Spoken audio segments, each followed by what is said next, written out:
itu bertanya, ya Allah, kan ini tugas yang engkau berikan kepada hamba untuk menutup doa hambamu sementara maksiatnya banyak kepadamu ya Allah. Apa kata Allah?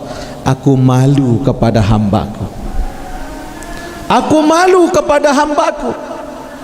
Mereka sudah banyak bersalah, mereka banyak berdosa, tapi mereka memohon dengan kebesaran zat dan namaku. Kata Allah, aku adalah Tuhan yang maha pemalu. Angkat tanganmu dan aku ingin jawab apa permohonan hambaku. Hingga Allah mengatakan, labbaika wa sa'daika ya abdi. Allahu Akbar. Nabi kuncin Bapak Ibu. Pertama, sesali dengan hati kita. Yang kedua, banyak istighfar kepada Allah Subhanahu wa ta'ala. Akui bahwa diri kita ini banyak dosa. Sebesar apapun kita punya dosa, Allah tidak akan pernah bosan untuk mengampuni hambanya.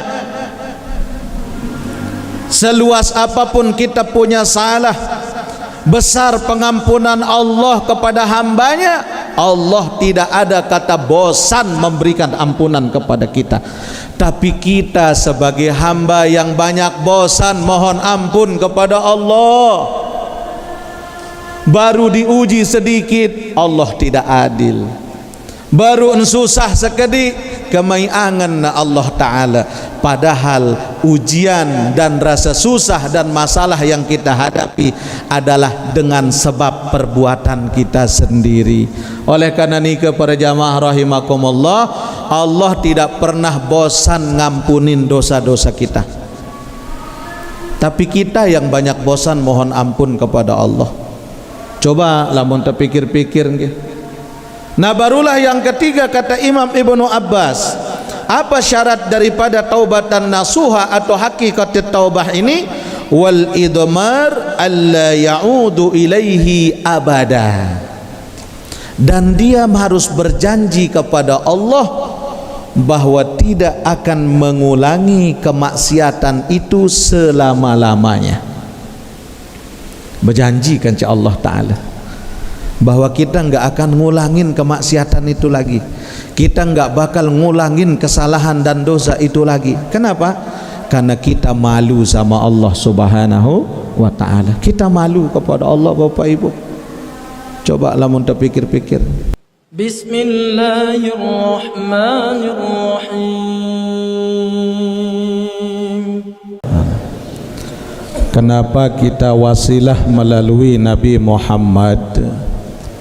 Karena seorang hamba yang paling dekat dengan Allah hanya Nabi Muhammad sallallahu alaihi wasallam. Kita bertawassul melalui beliau karena sering kita berdoa, tapi doa tiang pelungguh banyak yang belum dikabul sama Allah.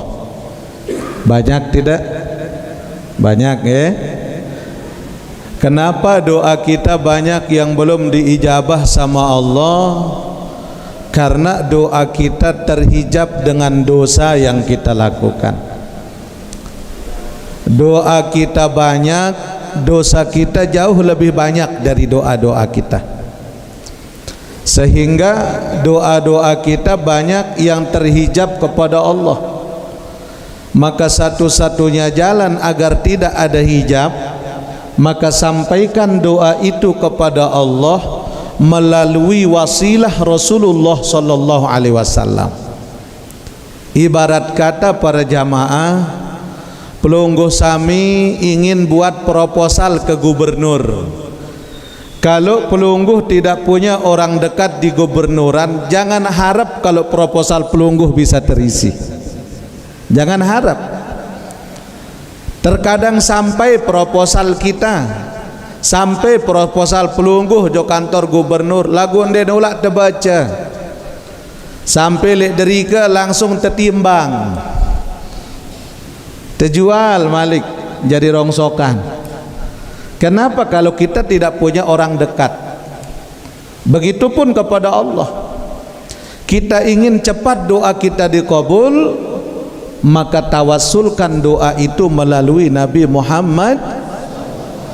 Ya Rabbi bil Mustafa, ya Tuhanku, dengan berkat kekasihmu yang bergelar Al-Mustafa, baligh maqasidana, sampaikan ya Allah apa maksud dan tujuanku. Waghfir lana dzambana, dan ampuni ya Allah atas segala dosa-dosaku.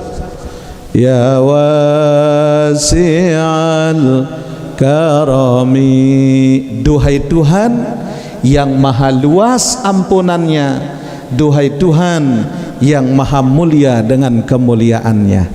Apa wasilahnya di situ? Ya Rabbi bil Mustafa.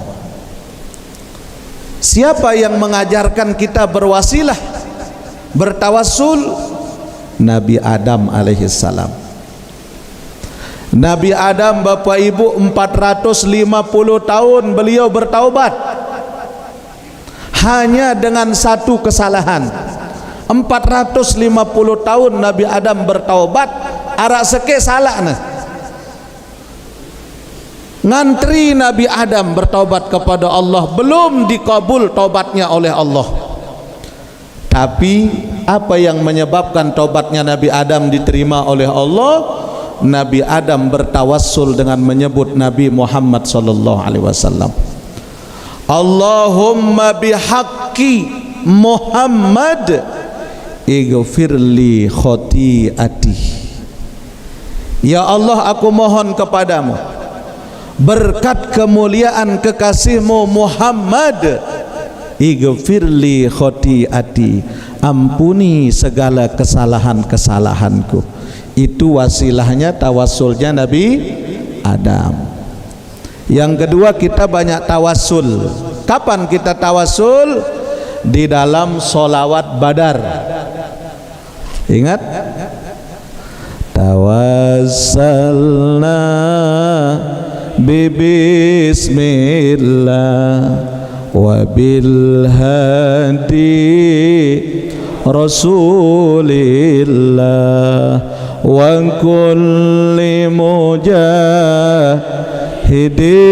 lillah bi ahlil bad.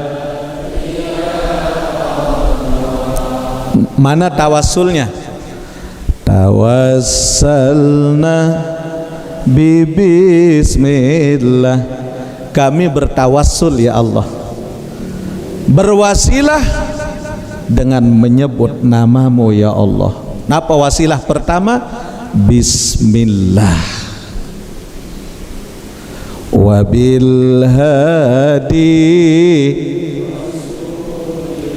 Yang kedua, aku berwasilah, bertawassul melalui kekasihmu yang bergelar Al-Hadi, yang namanya Al-Hadi. Siapa?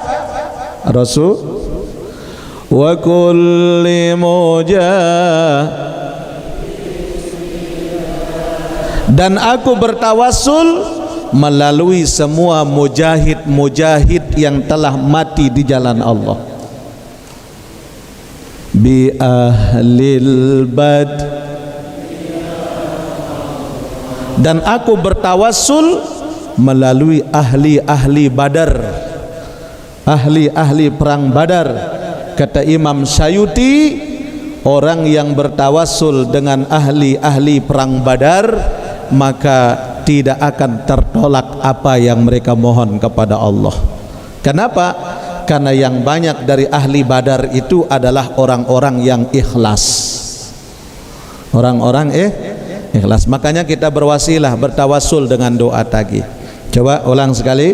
Ya Rabbi bil Mustafa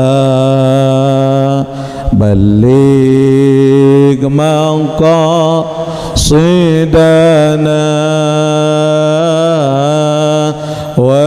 waghfir lana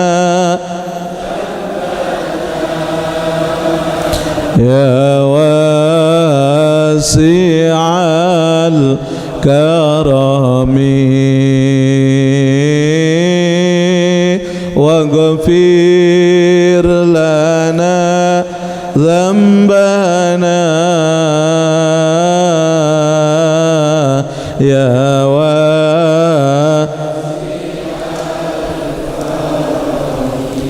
amin ya rabbal alamin. Kita lanjutkan kajian kita. Bismillahirrahmanirrahim. Qala al-muallif rahimahullahu ta'ala wa nafa'ana wal muslimin bi'ulumihi fid daraini amin. Ila an qala wa ruwiya an ibni Abbas radhiyallahu ta'ala anhuma fi qawlihi ta'ala يا أيها الذين آمنوا توبوا إلى الله توبة نصوحا. وقال التوبة النصوحا الندم بالقلب والاستغفار باللسان والإضمار ألا يعود إليه أبدا. Telah diriwayatkan daripada Ibnu Abbas radhiyallahu taala anhuma fi qoulihi ta'ala, telah meriwayatkan dari satu firman Allah Subhanahu wa taala yang mengatakan ya ayyuhalladzina amanu tubu ilallahi taubatan nasuha. Allah kan detedok deman bakalar deman pada itu nggih. Beliau meriwayatkan dari satu firman Allah di dalam Al-Qur'an, ya ayyuhalladzina amanu, wahai orang-orang yang beriman, tubu ilallah, bertaubatlah kalian kepada Allah taubatan nasuha, dengan sebenar-benar yang namanya taubat, hakikatut taubah ya searan taubatan nasuha niki. Mana hakikat taubat itu? Kemarin kita sudah membahas tentang anjuran Rasulullah sallallahu alaihi wasallam di dalam kita bertaubat kepada Allah.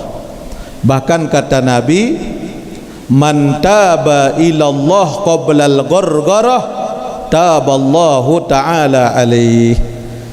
Siapa yang bertaubat kepada Allah, yang sadar, yang mohon ampun atas dosa-dosanya sebelum nyawa itu berada di gorgoroh. Mana gorgoroh?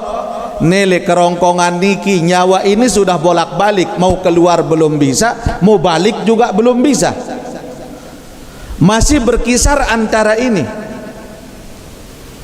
Taballahu ta'ala alaih, sebelum nyawa itu sudah berada di kerongkonganmu, kata Nabi, kamu bertaubat, Allah pasti menerima taubat itu. Amin. Amin bahasa. Jadi Rasulullah mengajarkan kepada kita, sehingga Ibnu Abbas mengatakan apa yang dimaksud dengan hakikatut taubah itu adalah taubatan nasuha. Sampai syarat taubatan nasuha, untuk sampai kepada hakikatut taubah, qala, beliau mengatakan at-taubatan nasuha, yang namanya taubat nasuha itu an-nadamu bil qalbi. Pertama, ada penyesalan dalam hatinya. Dia menyesali semua yang pernah dia lakukan dalam hidup. Perkara dia sudah membunuh, perkara dia pernah minum minuman keras, perkara dia sudah berjudi, apakah namanya dosa yang pernah dia lakukan. An-nadamu bil qalbi, syarat pertama adalah harus ada penyesalan di dalam hati kita, bukan di mulut tapi di hati. Kenapa tidak di mulut? Karena kalau ini berbicara belum tentu hati ikut. Tapi kalau hati sudah berbicara, rangkaian daripada mulut ini akan terukur dengan hati kita. Orang bapak ibu kalau sudah baik hatinya, pasti senyumnya baik. Bagus kemuas dengan, lamun nak bagus sangen ibu nggih. Nggih. Lamun de mau nikmat tebeng bantuan si pemerintah mau pelungguh 5 juta. Senang hati anda, bahagia hatinya. Nah terus reaksi senyum bagaimana? Lantong-lantong kelelek semua mebih sini cium isi cemohana. Tapi dikala hati ini sedang gelisah, dikala hati ini sedang galau, ini hati lagi merana, ini hati lagi banyak problemnya, berembir ruan senyum nih bu. Darak kena si negita ruan batur, mentawak nama ruan mak lampir si negita, karena memang hatinya rusak. Makanya kata Imam Ibnu Abbas, syarat pertama penyesalan itu harus dari hati. An-nadamu bil qalbi. Makanya ia tonara efek zikir hati ini.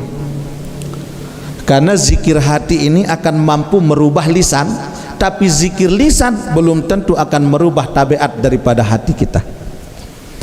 Tapi kalau hati sudah mampu dirubah tabiatnya, maka ini lisan akan mengikut kepada tabiat hati. Tapi kalau hati sudah tidak bisa dirubah, maka lisan ini akan mengikut apa kata hati mereka. Makanya Rasul mengatakan al-qalbu az-zahir mir'atul batin. Zahiriyah ini adalah cerminan daripada batin kita. Kalau hati kita ini bahagia, maka senyum pun juga semeringah senyum yang bahagia. Tapi kalau hati ini sedang susah, maka senampak dari senyumannya kalau dia sedang susah.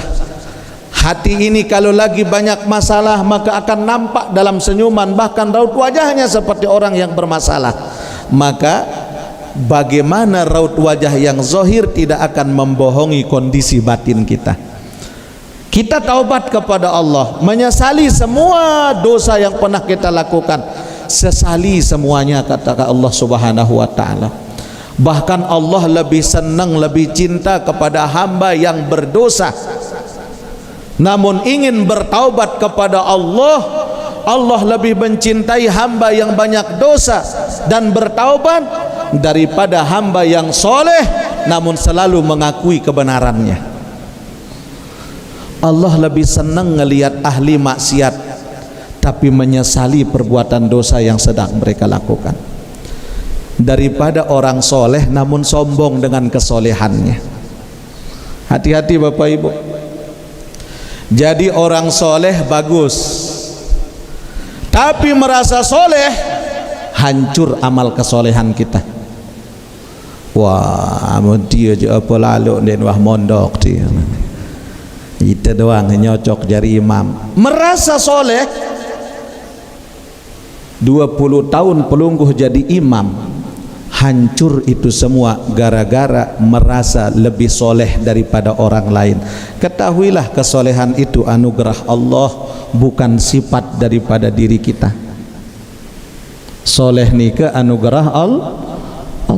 Karena orang soleh pun belum menjamin bahwa matinya pun juga dalam keadaan soleh, belum tentu. Menjadi orang baik bagus, tapi merasa lebih baik daripada orang lain, ini yang bahaya. Hilang keikhlasan kita, hilang keilmuan kita, hilang semua yang kita miliki, kepribadian terbaik dalam diri kita. Gara-gara Nabi mengaku diri lebih baik dari orang lain. Nih sesali yang pertama. Yang kedua kata Imam Ibnu Abbas, wal istighfar bil lisan. Banyak mohon ampun kepada Allah dengan lisan kita, ucapan luwek-luwek baca istighfar. Kalau kita pikir Bapak Ibu yang dimuliakan Allah nggih, dosa kita niki banyak, ndek sekek dua. Arak kira-kira 10 luit dosa tiba pira mano arak 15. Ya Allah, coba si luit si sekedik dosa angkat timah. Ya Allah, ternyata dosa kita banyak ya. Baru tiang nyopir padat le bundaran Gerung, tersalip si cewek tenangga ya menu gonceng dua bapak selanen ada sejengkal jamak mu adeng le julun tiang tangkong ketat ndek jago kita lagu julun tiang tahu nah ndek tangwah perhatian dah lagu kebetulan le julu tahu nah. Ya Allah nggih dosa ndek lalu ngaji doang dosa purukna hikmatah ini. Bayangkan mungkin malam ini iya kita berbuat baik, tapi tadinya ini mata sudah dosa kepada Allah. Ya ampun, perlu lisan ini mohon ampun. Jangankan kita, Rasulullah sallallahu alaihi wasallam setiap hari tidak pernah kurang dari 100 kali mohon ampun kepada Allah. Dan yang dimohonkan ampun oleh Rasul bukan beliau, tapi kita sebagai umat. Kita sebagai umat, ya Allah Bapak Ibu. Sebanyak apapun kita punya dosa, seperti kisah pada malam Selasa yang lalu, meskipun dia perkosa itu mayit, tapi karena keinginan yang memang betul-betul ingin bertaubat mohon ampun kepada Allah, taballahu alaih, Allah terima taubatnya. Apalagi model-model kita. Bahkan Bapak Ibu yang dimuliakan Allah, waktu Nabi sallallahu alaihi wasallam menjelang akhir hayatnya, Nabi belum mau meninggal dunia sebelum tahu kondisi umatnya. Hingga apa kata Jibril, ya Rasulullah, andaikan umat pelungguh ya Rasul berbuat dosa, kemudian dia mohon ampun, dia bertaubat kepada Allah 1 tahun sebelum mati, 1 bulan sebelum mati, 1 minggu sebelum mati, 3 hari sebelum mati, bahkan sehari sebelum mereka mati, bertaubat kepada Allah, Allah pasti ampuni dosa umatmu. Ya ampun, kemos Rasulullah sallallahu alaihi wasallam. Ya ampun, ikhlas Rasulullah meninggalkan tiang pelunggu sami karena jaminan Allah. Meskipun sehari sebelum mati kemudian ada kalimat taubat mohon ampun kepada Allah, yang terima taubat niki si Allah Subhanahu wa taala. Cuma masalahnya mati itu kapan datangnya itu rahasia Allah. Yang pun perlu bertobat segerakan. Seorang ulama, Imam Ash-Shibli, dalam syairnya sebelum beliau wafat keluar syair yang kita kenal, ilahi lastu lil firdausi wala aqwa jahimi fahab li taubatan waghfir zunub fa innaka dzambil azim. Imam Ash-Shibli dalam syairnya menjelang wafat keluar kalimat ini, ilahi, duhai Tuhanku, duhai Tuhanku, ya Tuhanku, ya Allah. Makanya Bapak Ibu, setiap apapun kita mohon ampun kepada Allah, maka panggil nama Allah. Ya Allah, ya Allah, ya Allah. atau ya ilahi, ya ilahi. Apa kata Allah? Labbaik ya abdi, labbaik wa sa'daik ya abdi. Ya wahai hambaku, kata Allah, aku dengar panggilan kalian, aku penuhi panggilanmu, kata Allah kepada kita. Bayangkan Bapak Ibu, bahkan disebutkan ada satu malaikat yang ditugaskan oleh Allah Subhanahu wa ta'ala. Malaikat niki tugasnya adalah menutup doa-doa kita kepada Allah, menutup doa hamba yang banyak dosa kepada Allah Subhanahu wa ta'ala. Ia tugas malaikat niki. Jadi setiap doa itu terhijab, malaikat ini yang menutup doa kita, doa para pendosa kepada Allah. Dikala kita berdoa, kita berbuat dosa, ditutup doa itu oleh malaikat ini. Kita bertaubat, kita berbuat dosa, mohon ampun kepada Allah, ingin minta kepada Allah, ditutup oleh malaikat selama belum ada rasa niat untuk bertaubat kepada Allah. Tapi kata Nabi, apabila umatku di tengah malam, sebesar apapun dosa yang mereka lakukan, sebanyak apapun maksiat yang sudah mereka kerjakan, mereka duduk di atas hamparan sajadah, mereka bersujud kepada Allah, menangis dalam sujudnya, mohon ampun kepada Allah Subhanahu wa ta'ala dengan berkata, ya Allah, ya Allah, ya Allah. Apa kata Allah kepada malaikat yang menutup doa kita? Apa kata Allah? Ya wahai malaikatku, angkat tanganmu dan jangan engkau tutup doanya. Waqala al-malaikah, malaikat itu bertanya, ya Allah, kan ini tugas yang engkau berikan kepada hamba untuk menutup doa hambamu sementara maksiatnya banyak kepadamu ya Allah. Apa kata Allah? Aku malu kepada hambaku, aku malu kepada hambaku. Mereka sudah banyak bersalah, mereka banyak berdosa, tapi mereka memohon dengan kebesaran zat dan namaku, kata Allah, aku adalah Tuhan yang maha pemalu, angkat tanganmu dan aku ingin jawab apa permohonan hambaku. Hingga Allah mengatakan, labbaika wa sa'daika ya abdi. Allahu Akbar. Nabi kuncin Bapak Ibu, pertama, sesali dengan hati kita. Yang kedua, banyak istighfar kepada Allah Subhanahu wa ta'ala. Akui bahwa diri kita ini banyak dosa. Sebesar apapun kita punya dosa, Allah tidak akan pernah bosan untuk mengampuni hambanya. Seluas apapun kita punya salah, besar pengampunan Allah kepada hambanya, Allah tidak ada kata bosan memberikan ampunan kepada kita. Tapi kita sebagai hamba yang banyak bosan mohon ampun kepada Allah, baru diuji sedikit Allah tidak adil, baru susah sekedik kemayangan Allah Ta'ala. Padahal ujian dan rasa susah dan masalah yang kita hadapi adalah dengan sebab perbuatan kita sendiri.